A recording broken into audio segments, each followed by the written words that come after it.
The delegation from Earth stood motionless as the Valanthi guards escorted them through the crystalline halls of the Imperial Palace. Ambassador Chen kept his expression neutral, but Marcus Cole, attached to the mission as a cultural liaison due to his linguistic talents, felt the weight of 1,000 invisible eyes. "They're measuring us," whispered Dr. Yolanda Park beside him. Every step, Marcus knew. The Valanthi didn't simply observe, they perceived. Their culture was built on readings, pheromones, bioelectric signatures, the subtle harmonics of a being's presence. To them, humans were noise. Chaotic, unreadable. The throne room opened before them like the inside of a geodo, walls spiraling with luminescent minerals that cast everything in soft violet light. At its center sat the Imperial Council, 7 figures in flowing robes of woven light, their silver-blue skin marked with bioluminescent patterns that shifted with their moods. But it was the figure standing apart that drew Marcus's attention. She stood near a pillar of singing crystal, her posture rigid, her face turned slightly away from the proceedings. Princess Kalith Vorashan, third daughter of the Empress, wore no crown. Her robes were simpler than the counselors', and where their patterns blazed with confident light, hers were dim, muted.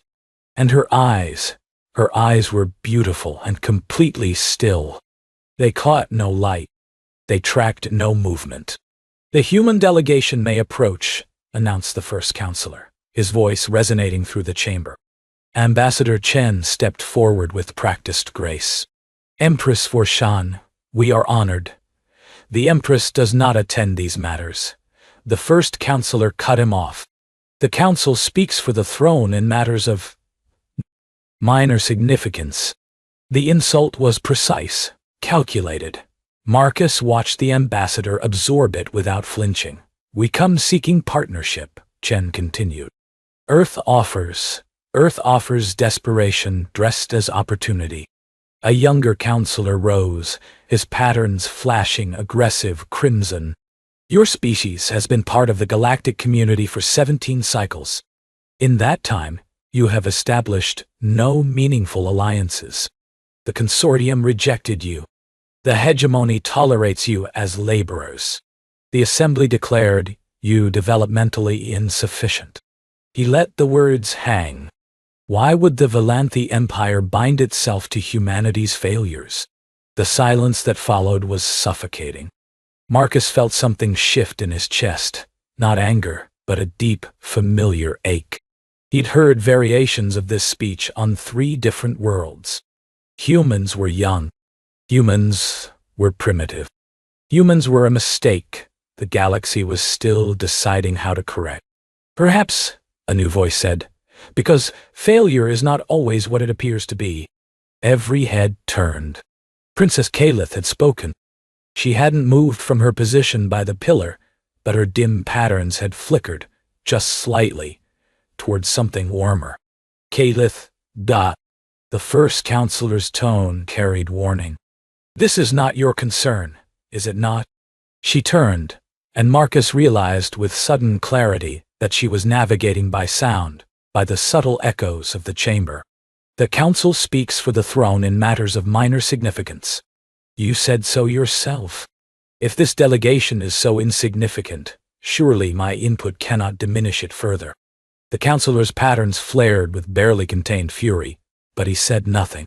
Kalith moved then, her steps careful but confident, until she stood before the human delegation. Her sightless eyes passed over them all, seeing nothing, and yet she stopped directly in front of Marcus. "You," she said softly. "Your heartbeat. It changed when Counselor Thane listed humanity's rejections, not with anger, not with shame." Her head tilted. "With grief. Why?" Marcus swallowed. The entire room was watching. Ambassador Chen was giving him a look that screamed diplomatic protocol. But something in her voice, in the genuine curiosity beneath the formal cadence, made him answer honestly. "Because he's right," Marcus said. "We have been rejected. Again, and again. And each time, we're told it's because we're not enough. Not advanced enough. Not old enough. Not worthy. He paused. After a while, you stop being angry about it. You just mourn for what could have been.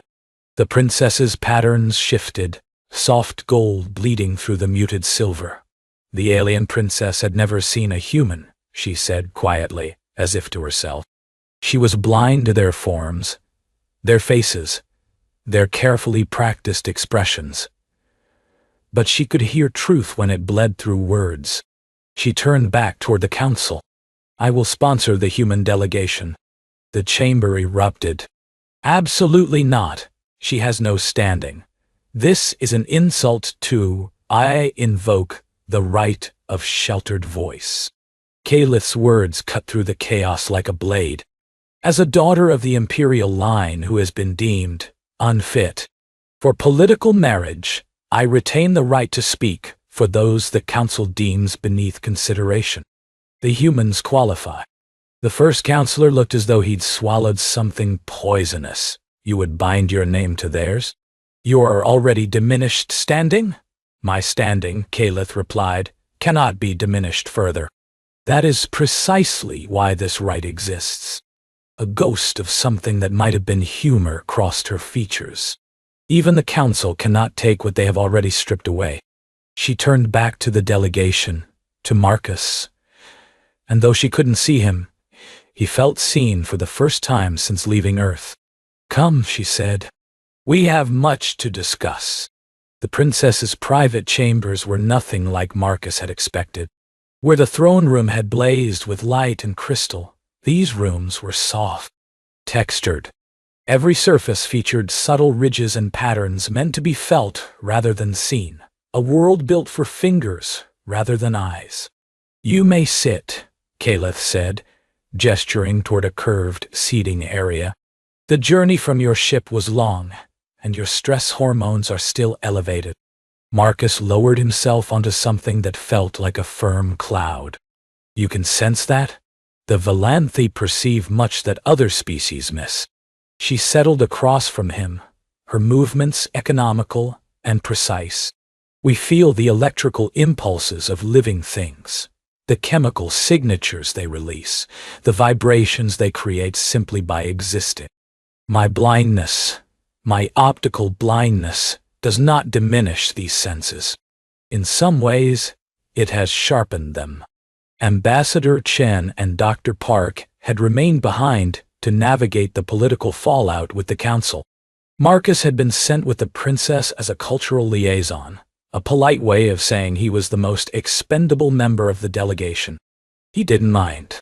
He'd spent most of his career being expendable. Why did you help us? He asked. Truly? Calith was silent for a long moment. Her patterns, Marcus was learning to read them now, shifted through contemplative blues. I was born blind, she finally said. Among the Valanthi, sight is secondary, but it is still expected. A princess who cannot witness the ceremony of light, who cannot observe the pattern dances of courtship, who cannot verify the signatures of documents she signs, she spread her hands. I am considered incomplete, unfit for marriage alliance. A burden the imperial line tolerates out of obligation. That's... Marcus searched for words that weren't insulting to her culture. Unjust? A faint smile crossed her features. Perhaps. But it is also simply true. I have accepted my place. I do not waste energy raging against the shape of the world. She paused. But I recognize something in your grief, Marcus Cole. The grief of one who has been measured and found wanting, not for any failure of character, but simply for being what they are. The words struck deeper than they should have. Marcus thought of his father, who died believing his son would help humanity find its place among the stars. He thought of the 7 years since, spent watching door after door close. I was supposed to be a diplomat, he said quietly. Studied xenolinguistics at the academy, top of my class. They said I had a gift for understanding alien perspectives. He laughed, hollow, sananiwa. Turns out that doesn't matter much when every species you meet has already decided your entire race isn't worth understanding. And yet you continue. What else is there? Caliph rose and moved toward him, not with the hesitation of Thehei. Blind, but with the fluid certainty of someone who had mapped her world through senses humans could barely imagine. She stopped close enough that he could see the subtle luminescence of her skin, the delicate patterns that traced her cheekbones like constellations. "May I?" she asked, raising her hand. Marcus nodded, then remembered. "Yes." Her fingers touched his face, light as moth wings, tracing the lines of his features. His jaw, his brow, the slight crook in his nose from a childhood accident. She mapped him the way her people map truth, through contact and current and the electricity of living tissue. "Your patterns," she murmured. "They are chaotic. The Council finds humans disturbing because you are difficult to read. Your bioelectric signatures do not align with your pheromones. Your words often contradict your chemical state." Her fingers paused at his temple, but beneath the noise, there is something. A frequency I have not encountered before. What kind of frequency? Her hand dropped. She stepped back, but her patterns had shifted again, warmer now, with threads of something Marcus couldn't name. "Consistency," she said. "Your grief, your hope, your exhaustion, your stubborn determination, they are all genuine, all present. You do not perform emotions for advantage."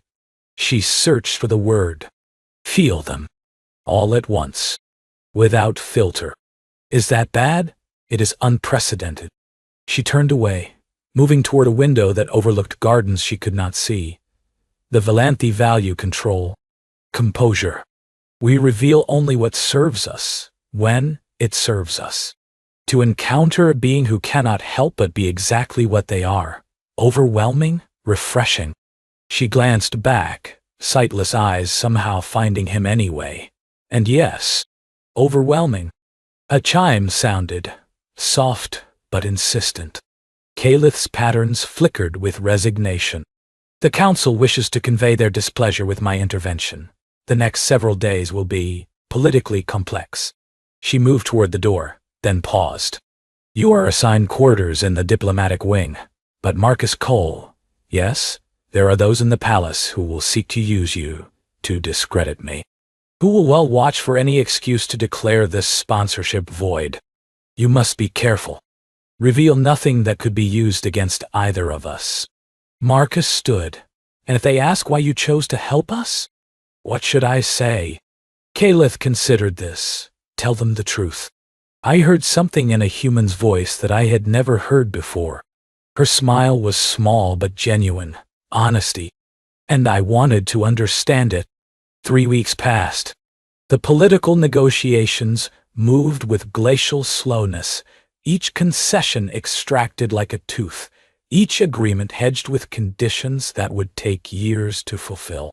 Ambassador Chen navigated the Council's hostility with the patience of stone, while Dr. Park documented Valanthi culture with barely contained scholarly excitement.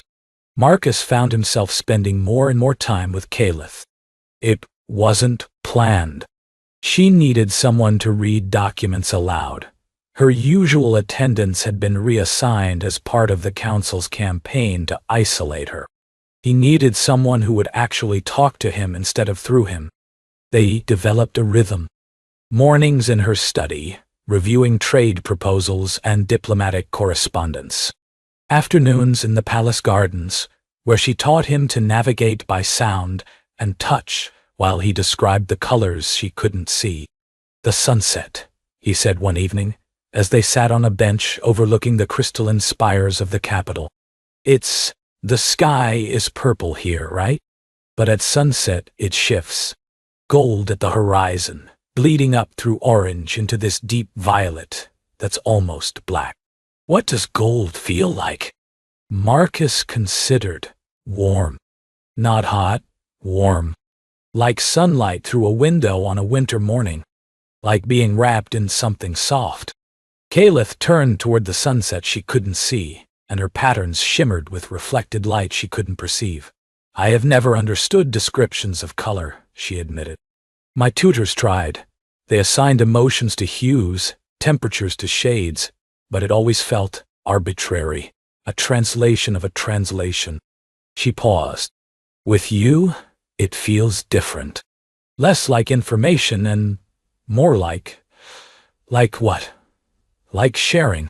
Marcus didn't know what to say to that. So he did something he wouldn't have dared 3 weeks ago. He reached over and took her hand. Her patterns flared with surprise, then settled into something soft. Something warm. Human customs, she said quietly. Physical contact as comfort. Sorry, I should have asked. No. Her fingers curled around his. I am not objecting. I am learning. They sat like that until the gold bled from the sky. It was the last peaceful evening they would have for some time. The next morning, Counselor Thane requested an audience with the princess. His proposal was delivered with poisonous courtesy, a resolution to revoke the human delegation's sponsorship on grounds of cultural incompatibility. The evidence was thorough. Recordings of Marcus describing human concepts that the council deemed primitive. Analyses of his bioelectric patterns suggesting emotional instability.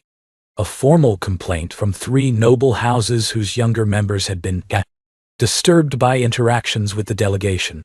The vote is scheduled for tomorrow's session, Caliph told Marcus, her patterns cycling through shades of controlled fury. Thane has been building this case since the day I intervened. He was simply waiting for enough ammunition. Can you fight it? I can speak against it. But I have no vote. No standing. She pressed her palms against her eyes, a gesture Marcus had learned was her equivalent of a frustrated sigh. The right of sheltered voice allows sponsorship. It does not protect against revocation. Then we leave. Marcus kept his voice steady. We thank you for trying and we go. Find another way. There is no other way. If this sponsorship fails, the precedent is set. No Valanthi will risk association with humanity for a generation. She lowered her hands, and you will be blamed. Not for anything you did, simply for being what you are. Insufficient. Unworthy. The old grief stirred in Marcus's chest. I'm used to it. That, Caliph said, is precisely the problem. She stood abruptly, moving toward her desk with sharp, determined strides. There is one option. One that Thane will not anticipate because it is extreme, irrevocable. What is it?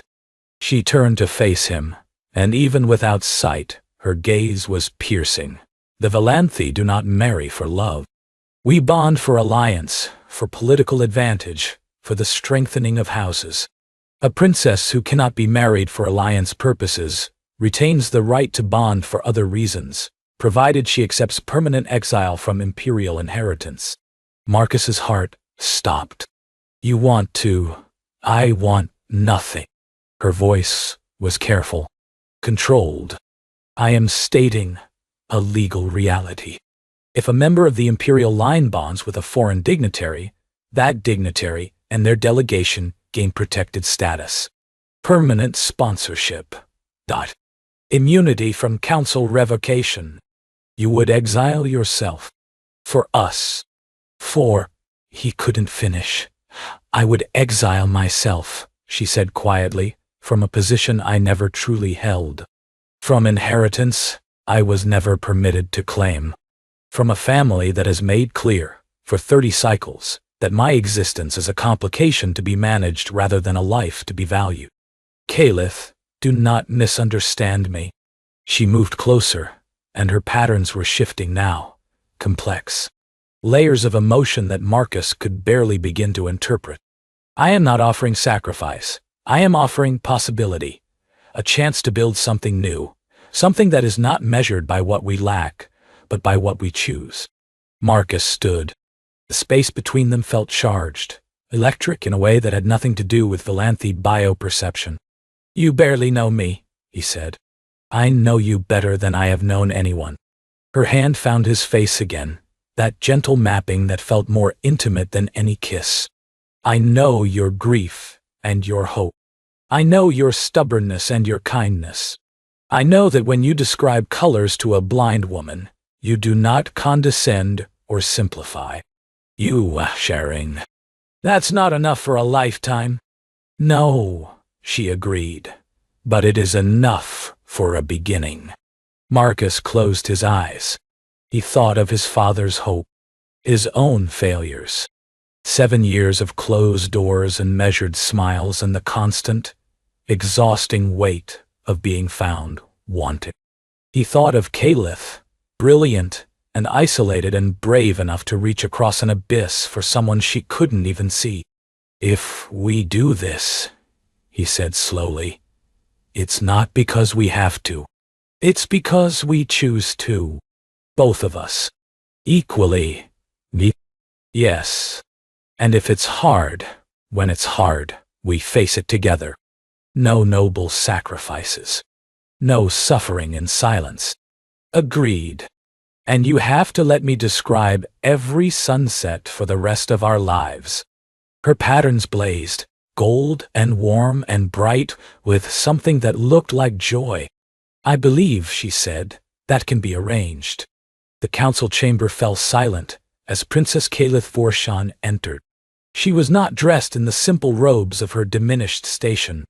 She wore the formal attire of a bonded imperial, deep purple, traced with patterns of declaration. Beside her walked Marcus Cole, dressed in human formal wear, modified with Valanthi ceremonial elements. Their hands were clasped. What is the meaning of this? Counselor Thane rose, his patterns flashing with barely controlled alarm. I invoke the right of chosen bond, Caliph announced, her voice ringing through the crystalline space. As a daughter of the imperial line excluded from alliance marriage, I have exercised my remaining privilege. I have bonded with Marcus Cole of Earth. The human delegation is now under permanent protected sponsorship of my house. The chamber erupted. Thane's voice cut through the chaos. This is a manipulation. A transparent attempt to circumvent. It is the law. Caliph's tone was serene. I have followed every protocol. The bonding ceremony was witnessed by the Temple of Eternal Light. The documents have been filed with the Imperial Registry. You may contest my decision, Counselor, but you cannot invalidate it. The Empress will never accept. The Empress, a new voice said, will speak for herself. Every being in the chamber froze. Empress Vorshan stood in the entrance, flanked by her personal guard. She was ancient by Valanthi standards, her patterns muted with age, but her presence commanded absolute attention. She moved through the parting crowd until she stood before her daughter. For a long moment, they faced each other. The ruler of an empire and the child she had allowed to be marginalized. You have surprised me, the Empress said. Caliph's chin lifted. I have chosen for myself, for the first time in my existence. Yes, I see that.